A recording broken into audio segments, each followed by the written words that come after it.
Tudo bem com vocês? Hoje estreia no nosso canal a série Infectados pela Esperança. Toda semana nós vamos postar um vídeo falando sobre esperança. Eu espero que você assista esse vídeo, que você curta, compartilhe, comente, divulgue para os seus amigos. Se você não é inscrito no nosso canal, se inscreva e acione o sininho das notificações para receber novos vídeos. Que Deus te abençoe e que você seja impactado por essa série e pela esperança. Amém? Falar de esperança no tempo que a gente vive é um desafio. Quando a gente liga a TV e assiste noticiário, ou quando a gente lê o jornal impresso, ou quando a gente acessa as nossas redes sociais, ou quando a gente sai na rua para trabalhar, para fazer compras, para pagar contas, e conversamos com as pessoas, ou ouvimos as pessoas falarem, a palavra que está na boca do povo, a palavra da moda é crise. E realmente estamos vivendo em um tempo de crise.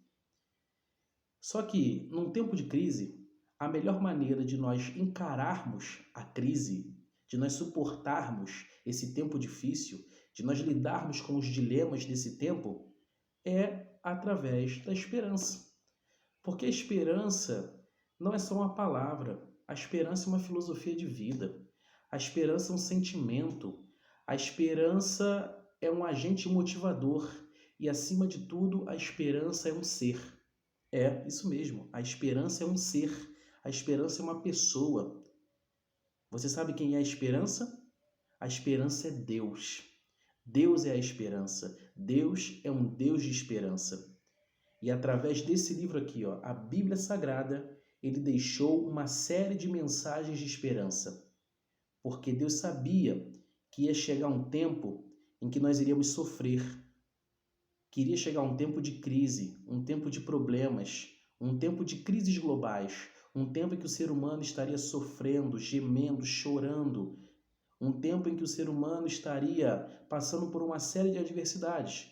Então, conhecendo esse tempo, Deus providenciou um livro, e nesse livro ele deixou reveladas mensagens de esperança.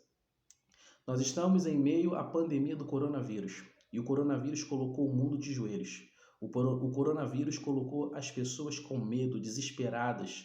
O coronavírus nos trancou em nossas casas, fechou igrejas, fechou escolas, tem fechado empresas e comércios, tem levado governos mundiais a tomarem medidas radicais. O coronavírus tem tirado o emprego de muita gente. O coronavírus tem infectado e tem matado muita gente. É por isso que nós precisamos falar de esperança, porque somente a esperança ela pode nos consolar e nos confortar nesse momento de dor. Somente a esperança ela pode nos direcionar para um futuro melhor. Somente a esperança pode gerar em nós a credibilidade de que haverão dias melhores. Somente a esperança pode gerar em nós perspectiva, crença, sentimentos positivos de que essa pandemia desse vírus vai passar, esse momento de crise vai passar e as coisas vão voltar à sua normalidade.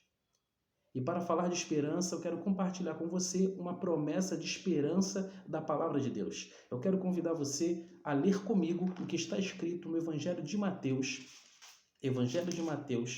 no capítulo 24, no verso 29. Evangelho de Mateus, capítulo 24, verso 29. E aqui nós vamos ler uma mensagem de esperança. Mateus 24, verso 29. Diz assim na tradução da minha Bíblia: logo em seguida a tribulação daqueles dias, o sol escurecerá e a lua não dará sua claridade, e as estrelas cairão no firmamento, e os poderes do céu serão abalados. Então aparecerá no céu o sinal do Filho do Homem. Todos os povos da terra se lamentarão e verão o Filho do Homem vindo sobre as nuvens do céu com poder e grande glória. Que promessa, que mensagem, que esperança!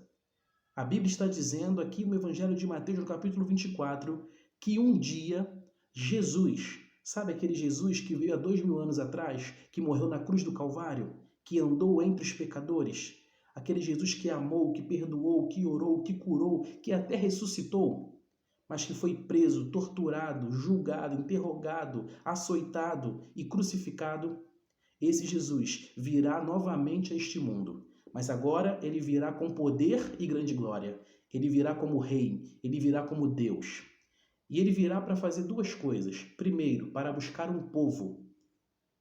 para buscar os salvos, para buscar aqueles que aceitaram Ele como seu Salvador, para buscar aqueles que estão se preparando, para buscar aqueles que creem na sua volta.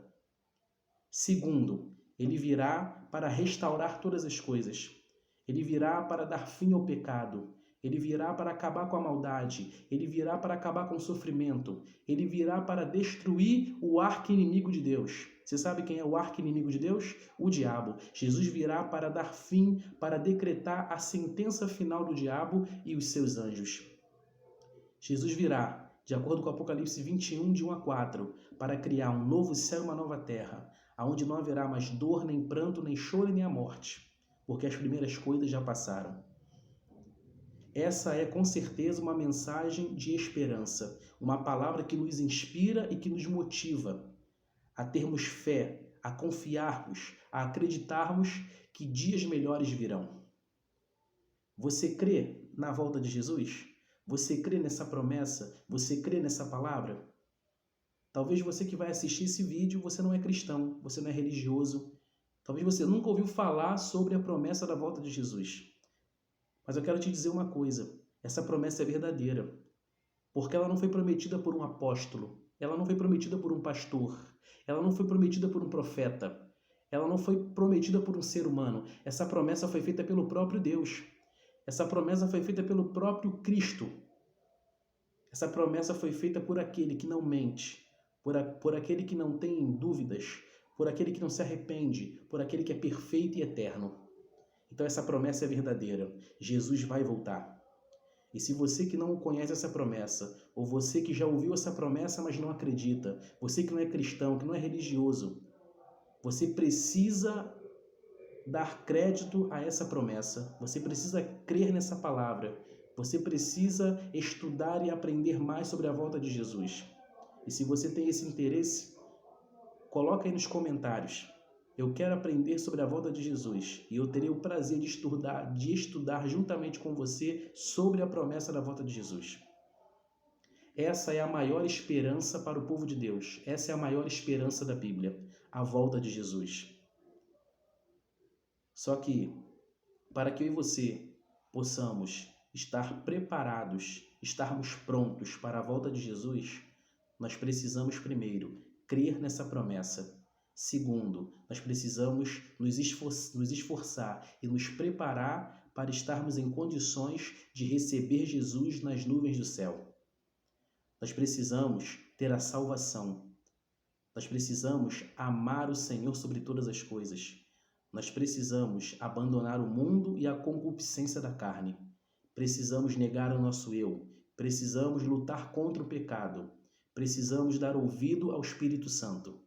E precisamos estudar a Bíblia Sagrada, porque esse livro revela a volta de Jesus e todos os acontecimentos futuros para o tempo do fim. Um dia, um pai virou para o seu filho e para sua esposa e disse: "Olha, eu terei que ir embora porque eu vou trabalhar e vou para um lugar distante. E eu não sei quando eu vou voltar, mas eu vou voltar. Podem acreditar, tá bom?" E aí, quando o filho foi se despedir do pai, o filho virou para o pai e falou: "Pai, será que não tem como o senhor deixar algum sinal, algum indicativo? Não tem como o senhor falar alguma coisa para a gente ter certeza que o senhor vai voltar?" E aí o pai virou para o filho e falou: "Filho, todos os dias, quando der 6 horas da noite, você vai para o portão e fica me esperando. E em algum dia eu vou voltar às 6 horas da noite. Só isso que eu posso te garantir." E o filho: "Tá bom, papai." E o pai pegou as suas coisas e foi embora. Passou um dia, uma semana, um mês, um ano, e todos os dias o garoto ia para o seu portão às 6 horas para esperar o seu pai. Só que o seu pai não voltou. E depois de um ano, um belo dia, faltando 5 minutos para as 6, o garotinho virou para a sua mãe e disse: "Mãe, papai não vai voltar mais. Já passou um ano e ele não voltou. Eu acho que ele mentiu pra gente." E aí a mãe virou para o garotinho e disse: "Filho, se o papai falou que vai voltar, então ele vai voltar. Já vai dar 6 horas. Se prepara, vai para o portão e espera o papai." E a criança: "Tá bom, mamãe, vou fazer isso." E a criança se arrumou, se preparou e foi para o portão. Chegou no portão às 6 horas. E de repente a criança olhou para o final da rua e viu um homem vindo correndo, com a mochila nas costas e com sacolas nas mãos. E esse homem vinha correndo desesperado.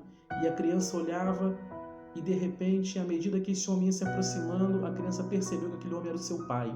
E aí a criança saiu ao encontro do seu pai, e os dois se encontraram no meio da rua, e se abraçaram, e trocaram afetos, e ali a criança falou: papai, você voltou, papai, você prometeu e realmente cumpriu, você voltou, papai.